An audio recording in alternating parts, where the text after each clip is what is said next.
Welcome back to Clarified. In this Genesis series, we discover God's will for life together.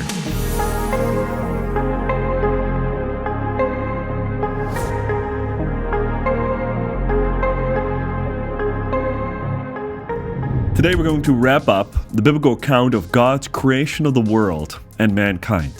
We're going to look at the last two verses that describe the world before it fell into sin. It describes God's purposes for mankind, for the family, and for life in this world before sin corrupted it all. These are the last words before we see the fall of mankind. In a sense, these verses are the pinnacle of God's original creation. These are the words of Genesis 2:24 and 25. Therefore, a man shall leave his father and his mother, and hold fast to his wife, and they shall become one flesh. And the man and his wife were both naked and were not ashamed. Now, if you're not super familiar with these two verses, you may find it a strange set of ideas put together. Hold fast to his wife, become one flesh.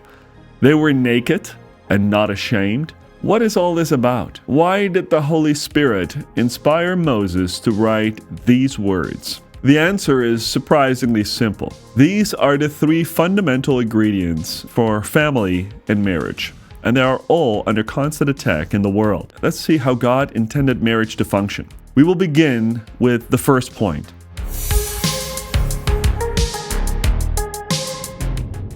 At this point in the story, there's only Adam and Eve, and Moses connects the dot to all future marriages. To be a new family requires men to leave his father and his mother and hold fast to his wife. In other words, the act of marriage creates a new family unit.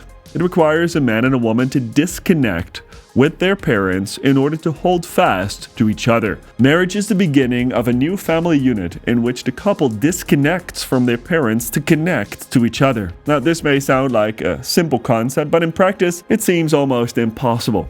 I have lived all over the world, and in every culture that I have encountered and observed, there are people who seek to break this golden rule. Either children want to keep leaning on their parents, or parents want to keep controlling their married children.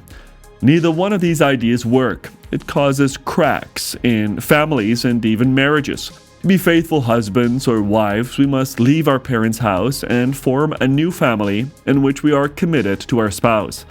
The whole raising up of children should be geared toward this goal, that the children become adults that can form a new family unit. Listen to how Moses describes the responsibility of the husband. He shall hold fast to his wife. This is the idea of clinging, and it's the idea of not letting her go and run back to his parents' home.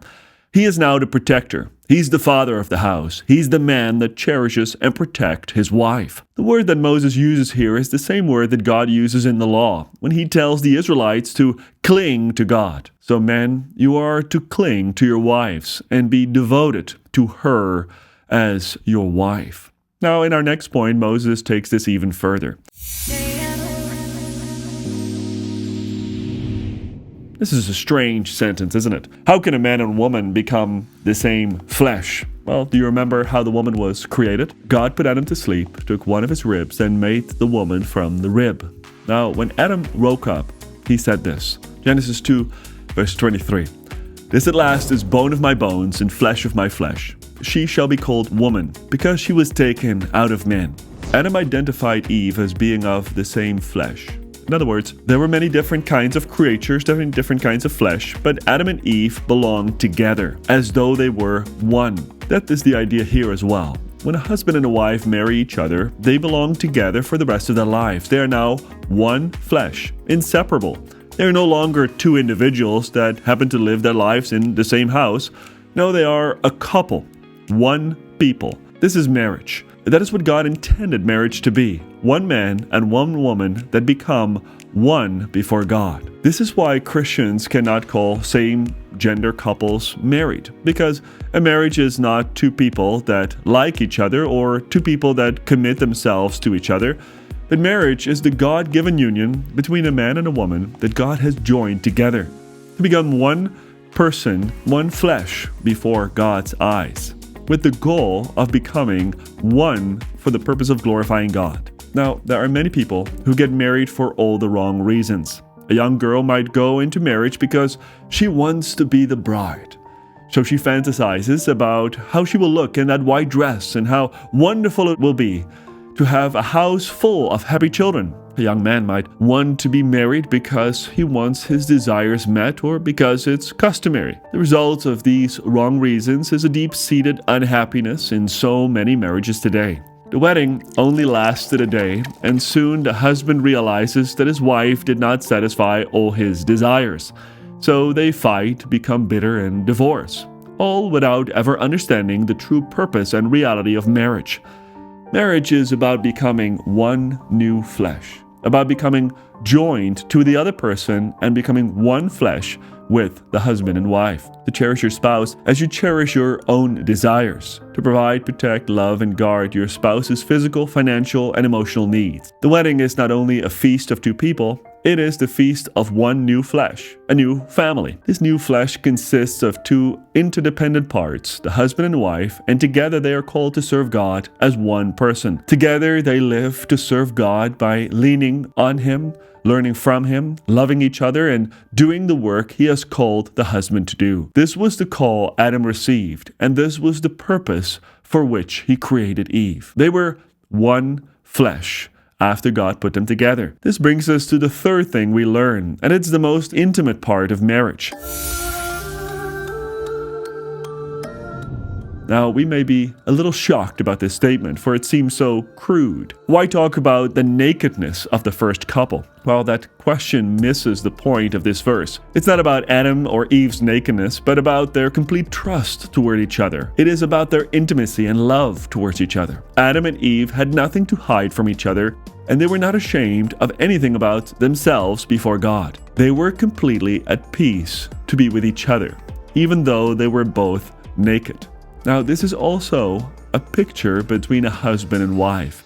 Marriage should be a place without shame, a place of safety when the husband and wife can completely trust each other, a place where husband and wife can find peace in each other's company and love. Marriage and a family is not about having a big house or a big car or a successful job or kids that are the best at everything. It is much greater than that. It is also much more humble than that. It is a house of love, a place in which both the husband and wife can thrive in their gifts through the unity that they both enjoy. So let's bring it to a conclusion, this idea of family and how God created us. What have we learned from Genesis chapters 1 and 2? God created the heavens and the earth, first of all. Second, God created mankind and gave them life. Third, God designed man to keep and tend to creation. Fourth, God created women to help with the work that He had given to men. Fifth, God created marriage as the unity between a man and a woman when they are one flesh before God. God looked at all of this and called it very good. Let's not change God's natural order, but follow the wisdom of God. Next time, we're going to look at the fall of mankind and see how Adam and Eve failed to do the work and the walk as God had given them to do. Next time, we will see how God intervenes in that process and doesn't end it, but extends it with a new hope that one day all of that will be restored and a perfect marriage will come. For now, goodbye. If you've enjoyed this video, please like and subscribe and share it with your friends and brothers and sisters in the church. May God bless you. See you next time.